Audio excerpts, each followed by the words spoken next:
videoda ko'rgan mashinalar mana shu mashina bo'ladi. O'rtoqlar, ko'rasizlar, undan oldingi post qo'ygan zapchaska sotilyapti. Почти yarim zapchasini sotib bo'ldi.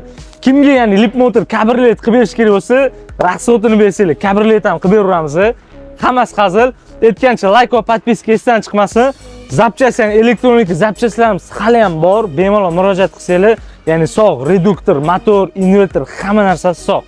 Bakovoy, eshik ko'rasizlar, xudo xolasa hali nalichida bor. Kim kerak bo'lsa murojaat qilsanglar bo'ladi. Mashina nima deyapti?